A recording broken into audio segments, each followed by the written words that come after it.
अस्सलाम वालेकुम। उम्मीद है कि आप लोग खैरियत से होंगे। तो आज हम डिस्कस करने वाले हैं पाकिस्तान अफेयर्स के एक लेक्चर के अंदर ब्रिक्स, जो कि हमारे पास ऑर्गेनाइजेशन वाले पोर्शन में से है। ब्रिक्स के अंदर हमारे पास कौन से कंट्रीज़ हैं? रशिया, ब्राज़ील, चाइना, इंडिया और साउथ अफ्रीका। ब्रिक्स का क़याम जो है ना 2006 के राउंड अबाउट हुआ, और जो इसके अंदर साउथ अफ्रीका है वो 2010 के अंदर आके अटैच हुआ इनके साथ। ये ब्रिक्स जो है ना हमारे पास इकोनॉमिक अलायंस है, ठीक है। अब हम देखते हैं कि इसकी क्या मेंटेनेंस है, क्या मेंटेनिंग है, क्या ये किस तरह बना है, इसके रोल्स क्या हैं, पाकिस्तान का इसमें क्या रोल है, पाकिस्तान इसके अंदर है नहीं है, और हम इसको क्यों पढ़ रहे हैं सीएसएस के लिए। हमारे पास क्या होता है कि फंडामेंटल जो चैलेंजिंग है ना, ये financial order of the west, यानी world dominated order by the west जो है ना, ये उसको चैलेंज करने के लिए एक ब्लॉक बनाया गया है। ये primary it was actually to include Brazil, India, China and Russia. जो G4 मेंबर कंट्रीज़ हैं ना, जर्मनी, जापान, ब्राज़ील और इंडिया, उसमें से जर्मनी और जापान तो इसके अंदर नहीं आए। ब्राज़ील और इंडिया जो है ना, ये ब्रिक्स के अंदर इंक्लूड हुए। और जो ये हमारे पास है ना, ये राइज ऑफ सेमी प्रेफरेंसेस भी इसको कह सकते हैं। अब ब्रिक्स का स्ट्रक्चर क्या है कि इसके अंदर एक कोर है और एक प्रेफरेंसेस हैं। कोर के अंदर इसके अंदर दो कंट्रीज़ हैं, जो कि हमारे पास रशिया और चाइना है, ये वीटो पावर्स हैं। और जो हमारे पास प्रेफरेंसेस हैं ना, इसमें डेवलप्ड कंट्रीज़ हैं जो G4 से आए हैं। सेमी प्रेफरेंसेस दो, जिसके अंदर हमारे पास क्या आ जाता है, इंडिया और ब्राज़ील आ जाते हैं। 2010 के अंदर इसमें साउथ अफ्रीका की मार्केट भी इंक्लूड हो गई, वो भी इसमें ऐड हो गया। आगे चलते हैं अब इसके नेक्स्ट पार्ट की तरफ। वो ये है कि 2008 के बाद साउथ अफ्रीका ने ना मार्केट एक्सप्लोर करना शुरू कर दी, सेंट्रल एशियन लाइक, ठीक है। SCO के फ़ौरन बाद जो है ना ब्रिक्स समिट। हाँ, अभी हमारे पास जो है ना, हम SCO भी पढ़ेंगे, वो है शंघाई कोऑपरेशन ऑर्गेनाइजेशन, ठीक है। उसकी रिसेंट एक मीटिंग हुई है, उसके बाद फिर ब्रिक्स समिट हुआ है, ठीक है। अब जो ब्राज़ील के प्रेसिडेंट थे ना, वो नहीं गए क्योंकि उनको ब्रेन हेमरेज हो गया था। उनका नाम क्या है? डॉक्टर डी सल्वा।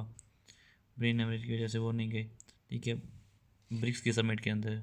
तो ये अभी करंट जो है ना, वो एक पॉइंट था तो वो ऐड किया हुआ है। अब ब्राज़ील का इशू क्या है कि वेनेजुएला के जो मादुरो हैं, वेनेजुएला के जो है ना इस टाइम, वो मादुरो हैं, ठीक है, करंटली। तो इसके अंदर हमारे पास क्या थी कि इसको मेंबरशिप नहीं मिली हुई, जिसकी वजह से है ना, वेनेजुएला को क्यों नहीं मिली हुई? ड्यू टू ब्राज़ील, क्योंकि वेनेजुएला जो है ना, ये अगेंस्ट ब्राज़ील इंटरेस्ट है, तो ब्राज़ील इसको वीटो कर देता है इसकी मेंबरशिप को, वेनेजुएला की। हमारे पास ऑब्जर्वर स्टेट्स हैं इसके अंदर 10, और 2010 के बाद इसको हम ब्रिक्स प्लस कहते हैं, पहले से ब्रिक्स कहते थे। अब जो ब्रिक्स के मेंबर्स जो है ना, मोर चांसेस हैं इसके सक्सेस के देन SCO, क्योंकि ब्रिक्स जो है ना SCO से बड़ा ब्लॉक है। SCO जो है ना, वो शंघाई कोऑपरेशन ऑर्गेनाइजेशन, और ब्रिक्स ये दूसरा जो अभी हम पढ़ रहे हैं। SCO इसके बाद इंशाल्लाह लेक्चर के अंदर आएगा। और हमारे पास जो 2010 के बाद ब्रिक्स को ब्रिक्स प्लस इसलिए कहते हैं, इसके अंदर Saudi Arabia, Egypt, UAE, Ethiopia और ईरान भी इंक्लूड हो गए हैं, ऐड हो गए हैं। इसके ऑब्जेक्टिव्स क्या हैं? To challenge the western dominant financial order led by IMF, उसको ब्रेक करना। नंबर 2, इसका ऑब्जेक्टिव है enhancing economic cooperation between member states, यानी ट्रेड एग्रीमेंट्स करना, FDI करना, और हमारे पास सपोर्ट करना इंफ्रास्ट्रक्चर डेवलपमेंट को।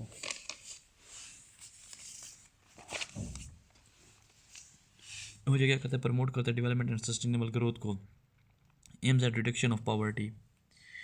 अब हमारे पास क्या है इसकी, इसके अंदर एक चौथा पार्ट जो है ना, वो इसका है ऑब्जेक्टिव, इसका NDB, न्यू डेवलपमेंट बैंक। इसका हेडक्वार्टर शंघाई में होगा, और ये क्या करेगा हमारे साथ? ये डील करता है अल्टरनेटिव्स टू IMF, ठीक है। ये चैलेंज करता है वेस्टर्न वर्ल्ड को, ये लॉन्ग टर्म और शॉर्ट टर्म लोन देगा। ये उसके अंदर ब्रिक्स का पार्ट है, मतलब ये उसके अंदर ये इसका ऑब्जेक्टिव कि NDB की जो है ना, वो डेवलपमेंट करेंगे, और ये लॉन्ग टर्म।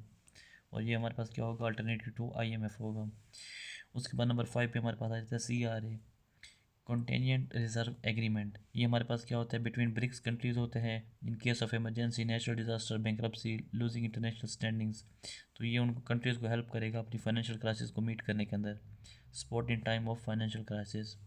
तो ये CRA हमारे पास पूल है, इसमें $10 बिलियन 100 बिलियन डॉलर रखे गए हैं बिटवीन मेंबर कंट्रीज़, तो उन्होंने अपनी प्रोटेक्शन के लिए रखे हुए हैं। फिर नंबर 6, इसका जो ऑब्जेक्टिव है ना, वो डीडॉलराइजेशन है। इसका क्या है कि इसका concept of reducing reliance on dollar, promoting common currency. Number 7, इसका ऑब्जेक्टिव है ज्वाइंट डिक्लेरेशन। जो हमारे पास रशिया और चाइना है ना, we will support trade in local currency, promotion of local currencies, CRA। ऊपर पड़ा है। नंबर 8 इसका ऑब्जेक्टिव है, क्वाड कंसेप्ट है। इसके अंदर क्या है, रिप्लेस्ड बाय ओकास। ओकास के का कंसेप्ट जो है ना वो किसके दरमियान है, यूएस, यूके और ऑस्ट्रेलिया के दरमियान है। तो इसका क्वाड का कंसेप्ट जो है ना ब्रिक्स कंट्रीज़ के, इंडिया, यूएस, मतलब इंडिया, यूएस, जापान और ऑस्ट्रेलिया वगैरह। तो जो ये है ना, ये उसको है ना, जो हमारे पास ओकास का कंसेप्ट है, ये उसको क्वाड के कंसेप्ट के साथ चेंज करना चाहते हैं। इंडिया जो है ना India starting understanding its worth.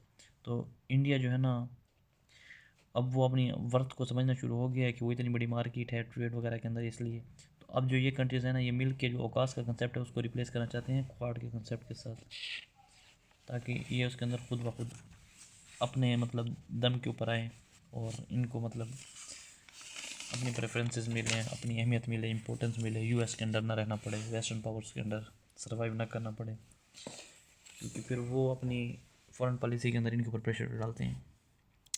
Number 5 इसका ऑब्जेक्टिव है फ्लेक्सिबल लैंडिंग पॉलिसीज़। एनडीबी क्या होगा, ये अप्रोच करेगा फॉर लोन्स, कंडीशंस होंगी इसके अंदर, कंडीशनल लोन देगा, फ्लेक्सिबल कंडीशन देगा, फ्लेक्सिबल लैंडिंग पॉलिसीज़ होंगी, डेवलपिंग कंट्रीज़ को ये हेल्प करेगा। जो आईएमएफ वर्ल्ड बैंक है ना, उसकी पॉलिसीज़ क्या हैं, वो रिजिड है, इसकी पॉलिसीज़ क्या होंगी, फ्लेक्सिबल होंगी। और हमारे पास इसका ऑब्जेक्टिव क्या है, reducing the reliance of BRICS members on IMF and world bank emergency funds, dependence on pool यानी reserve of $100 billion, reducing the reliance on IMF agreements, BRICS member countries not to fall a victim to unilateral sanctions, जैसे कि Iran और उसको लगाई हुई है Russia को, avoiding unilateral sanctions by World Bank, IMF and World Trade Organization. अब ये सारे पॉइंट्स हैं, इनको आपने खुद एक्सप्लेन करना है दो दो पैराग्राफ के अंदर, एक एक पैराग्राफ के अंदर। ये मैंने इसलिए इनके नीचे इन्फॉर्मेशन ज़्यादा ऐड नहीं की है ताकि हर किसी का डिफरेंट हो, किसी का ओवरलैप ना करे।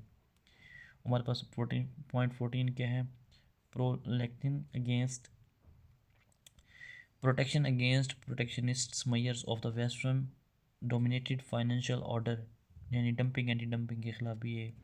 और इसका ऑब्जेक्टिव है, इसका 15वां ऑब्जेक्टिव ये है कि ये टैरिफ्स इम्पोजिशन के खिलाफ है, अपना रोल प्ले करेगा। 16वां है टेक्नोलॉजिकल प्रोजेक्ट्स के अंदर हेल्प करेगा, जैसे हवाई हो गया, Huawei, 5G, technological dependence on west will reduce. Number 17 है, इसके अंदर BRI प्रोजेक्ट जो है ना वो सक्सेसफुली प्रमोट किया गया है by China, by the help of BRICS, China access South Africa, Middle East, India and Russia.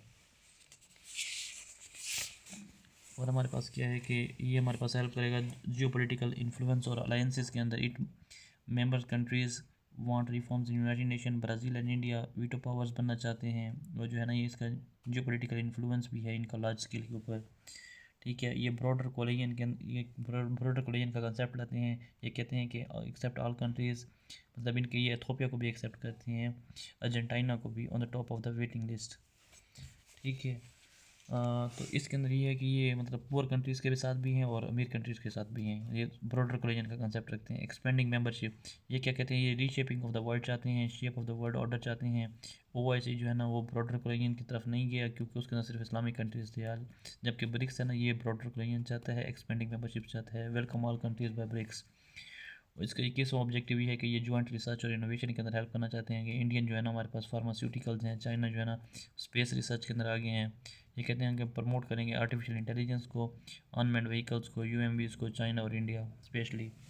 फिर ये क्या करते हैं, हमारे पास रिसेंटली रशिया के अंदर समिट हुआ है ब्रिक्स का काजान के अंदर, उसमें क्या किया गया कि एक्सपेंशनिज्म ऑफ ब्रिक्स प्लस किया गया है और commitment to the establishing of multipolar world.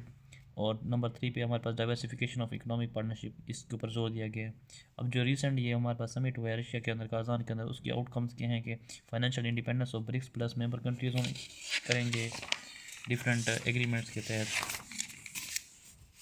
ये उसके आउटकम्स हैं। ठीक है, और हमारे पास क्या करेंगे, bringing out of alternatives for trade transactions. ठीक है, इंश्योर करेंगे ग्लोबल एनर्जी सिक्योरिटी को, जैसे ईरान और किंगडम ऑफ सऊदी अरेबिया वगैरह। इन्फ्लुएंस करेंगे middle eastern and African region को, यानी ईरान, सुन्नी शिया जो सेक्टरिज्म डिफरेंसेस हैं, उनकी आइडियोलॉजिकल या रिलीजियस डिफरेंसेस हैं, वो काजेज ऑफ कन्फ्लिक्ट बनते हैं दुनिया के अंदर, उसको ये मिनिमाइज़ करने की कोशिश करेगा। एक्सचेंज ऑफ न्यूक्लियर मेडिसिन करेंगे, डिजिटल फाइनेंसिंग होगी। अब इसके अंदर इश्यूज़ क्या आए हैं, इश्यूज़ ये हैं कि the tension between kingdom of Saudi Arabia and Iran global energy security के ऊपर जो है ना वो कंसर्न है। रोल ऑफ कतर क्या है कि अमेरिकन स्टेट सेक्रेटरी जो है ना, स्टेट सेक्रेटरी वो हर वक्त इधर कतर के अंदर आता रहता है ना, तो इस तरह फिर क्यों आता है, उसकी रीज़न ये है कि उधर गैस के रिजर्व बहुत सबसे ज़्यादा हैं। हमारे पास रशिया क्या है, रशिया जो है ना वो हमारे पास, उसके पास जनरल वीट का स्टोर है, जनरल ऑयल है, जनरल गैस है।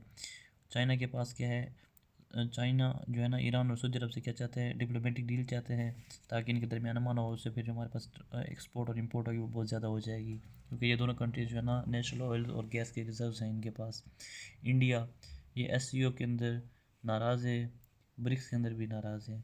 क्यों नाराज़ है, क्योंकि ये चाहता है कि एससीओ में पाकिस्तान को ऐड ना किया जाता, और ये ब्रिक्स में भी पाकिस्तान की अपॉइंटमेंट के ख़िलाफ़ है कि ब्रिक्स के अंदर भी ऐड ना किया जाए। और वैसे ब्रिक्स के अंदर बड़े बड़े जियांट कंट्रीज़ हैं, तो पाकिस्तान भी नहीं आना चाहता। बल्कि पाकिस्तान एससीओ का मेंबर है, जिसकी वजह से इंडिया जो है ना वहाँ पे सही तरह डील नहीं कर रहा पाकिस्तान के साथ। और ब्रिक्स के अंदर इसलिए नाराज़ है क्योंकि इधर चाइना है। चलें देखें फिर, what if the certain points of the time Russia gains it's glory, imperial glory. तो रशियन ग्लोरी जो है ना मोस्ट अनसिविलाइज्ड, तो जो है ना अगर कुछ वक्त तक जो रशिया अगर वो दोबारा अपनी इम्पीरियल ग्लोरी हासिल कर लेता है तो फिर क्या होगा। पहले जो है ना बादशाह खान वो कम्युनिस्ट पार्टी से थे, इनको जो है ना पाकिस्तान के अंदर पहले इनको ये सुल्फ काफिर के नाम से पुकारा जाता था रशियंस को, जब ये इन्होंने अफ़गानिस्तान के अंदर अटैक किया था और इनको यहाँ से निकाल दिया गया था। तो रशिया फिर क्या करेगा, अंडरमाइन चाइनाज बेनिफिट्स। अगर रशिया जियांट बन जाता तो वो फिर चाइना के बेनिफिट्स को भी अंडरमाइन करेगा। Tussle between India and China are on Indian Ocean.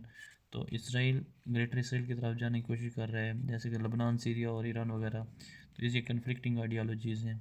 तो इन चीज़ों को अगर देखें ना, सबको हम ख़त्म करने की कोशिश करते हैं तो मतलब ये नहीं रहती। तो दुनिया को चाहिए कि वो आपस के अंदर कोलिजन बना के रखे, एक दूसरे की हेल्प करें। तो इस तरह ये हमारे पास सारे इशू सॉल्व हो सकते हैं। बाकी हर कंट्री का अपना इशू है, हर कंट्री के डिफरेंट इशूज़ हैं, इम्पैक्ट्स हैं, इफ़ेक्ट्स हैं। तो इन इश्यूज़ को मद्देनज़र रखते हुए सारे कंट्रीज़ को चाहिए कि वो आपस में बैठें और इनको हल करें। तो उसका जो बेस्ट प्लेटफॉर्म है वो ब्रिक्स है। और ये कि इकोनॉमिक है ना, इकोनॉमिक लेवल के है, इसमें ना कोई डिफेंस है, ना किसी पे अटैक्स टैक कोई, ना इस तरह का कोई इशू है। उम्मीद है कि आपको इससे लेक्चर से फ़ायदा हुआ होगा। अल्लाह हाफिज़।